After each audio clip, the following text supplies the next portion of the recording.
La famille des chercheurs de la région du Nord, venus des 4 coins de cette partie du pays, était à l'honneur ce jeudi 16 et vendredi 17 juin 2016 à l'occasion de la journée à elle consacrée.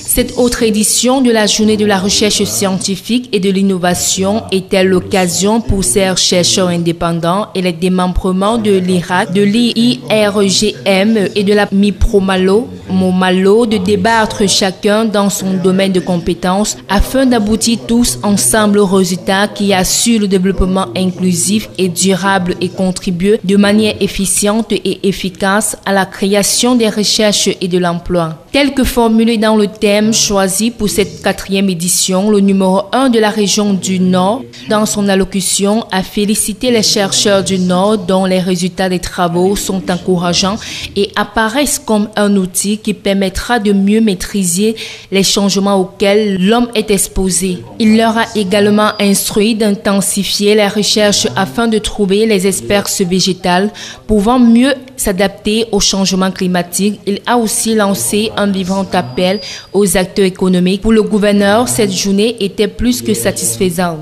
Nous voulons relever ici que les journées scientifiques se suivent, mais ne se ressemblent pas. Nous avons pu observer beaucoup d'améliorations, surtout au niveau de la conservation d'un certain nombre de produits. Vous savez que ce qui le plus fait souvent mal, c'est les pertes après récolte. Et nous observons aujourd'hui de plus en plus que les chercheurs au niveau de notre région mettent sur pied un certain nombre de machines qui vont nécessairement faciliter un certain nombre de besoins domestiques. La visite des stands était une partie importante de cette journée, une visite qui expose et valorise le savoir-faire de ces chercheurs dans des domaines variés tels que la transformation des oignons et ail, la fabrication d'huile de nem, la méthode de production intensive du sorgho, riz, maïs et autres, la conservation des aliments, tout l'agroalimentaire à travers la fabrication de yaourts à base de lait en poudre ou encore des produits alimentaires faits à base de maïs, du cacao, le mil rouge, le soja et autres. Pour ne citer que cela, pour les organisateurs, cette journée était à son comble et plus que les années antérieures, son impact positif était visible à travers les expositions.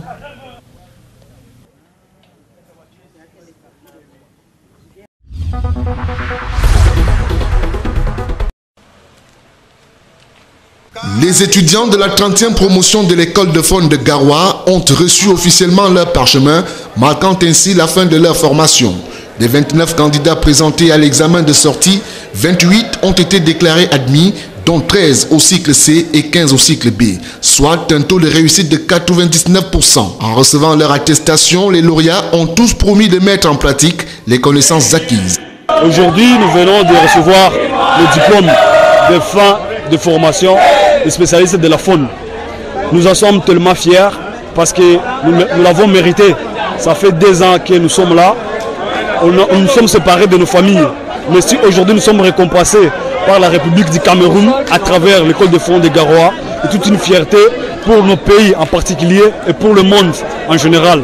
Essayer d'adapter les conseils qu'on nous a donnés et aussi à essayer d'améliorer le système de travail qu'on a eu l'habitude à faire vu les connaissances qu'on a acquises pendant cette formation.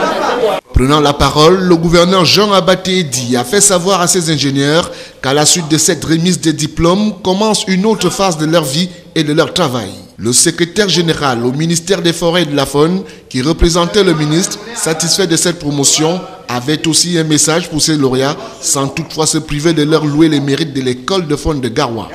D'abord le message de probité, de rectitude morale par rapport à ces nouveaux lauréats, parce que l'agent public camerounais est tenu par le respect de tous ces principes et qu'il faudrait qu'au retour dans leurs services respectifs, qu'ils l'appliquent par rapport à tout ce qu'ils ont appris sur le terrain. Pour le reste, rendez-vous a été donné l'année prochaine.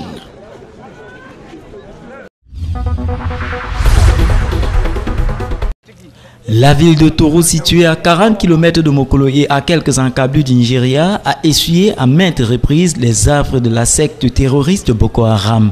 La dernière attaque meurtrière remonte dans la nuit du 19 au 20 où les terroristes ont mené une incursion dans la dite localité, ayant causé la mort de 9 villageois, de nombreux blessés et 2 autres pris en otage. Plusieurs maisons avaient été incendiées et de nombreux bétails emportés au cours de cette attaque terroriste.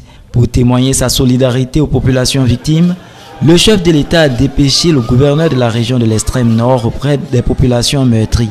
L'émissaire du président de la République n'est pas allé les mains vides. Mendy Awa Bakari a remis aux blessés et aux familles des victimes des appuis financiers et des denrées alimentaires. Le gouverneur a également transmis aux populations le message de condoléances, de réconfort et d'encouragement du couple présidentiel.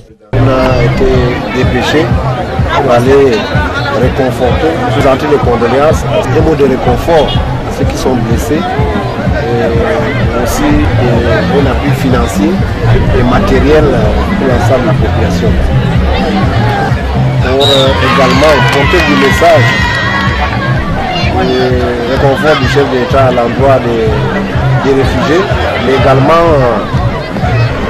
cet appui vivre. L'envoyé du chef de l'État a aussi rendu un vibrant hommage aux membres du comité de vigilance pour leur bravoure. Après Tourou, le gouverneur s'est ensuite rendu au camp des réfugiés nigériens de Minawao. Ici, il a procédé à la remise des denrées alimentaires et du matériel de couchage aux pensionnaires de ce camp. Mendy Awa Bakari les a aussi exhortés à respecter les lois et règlements du Cameroun.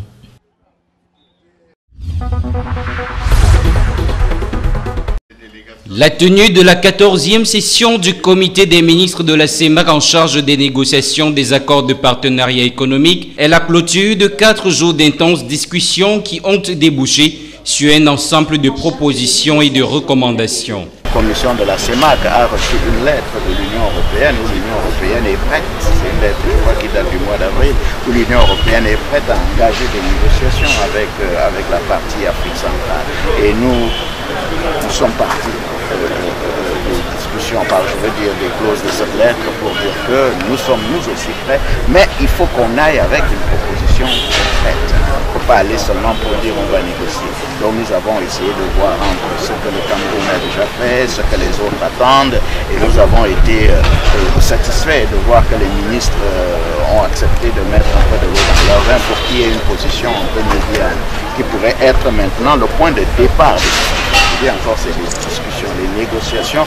Vous n'arrêtez pas, ce n'est pas un décret que nous signons. Nous avons une position de départ, l'Union européenne a sûrement une position de départ, et nous allons discuter. Et puis nous savons que la discussion ne se fait pas qu'avec l'Afrique centrale. Il y a d'autres, ce qu'on appelle des configurations négociantes, qui sont également en négociation avec l'Union européenne. Il faut noter que les négociations des accords de partenariat économique entre la zone CEMAC et l'Union européenne avaient été suspendues depuis 2011. Or, la partie européenne ayant unilatéralement fixé au 1er octobre 2016 la fin des négociations des accords de partenariat économique dans toutes les régions Afrique, Caraïbes, Pacifique, il était donc temps de se racheter. Les négociations continuent sous de bons auspices.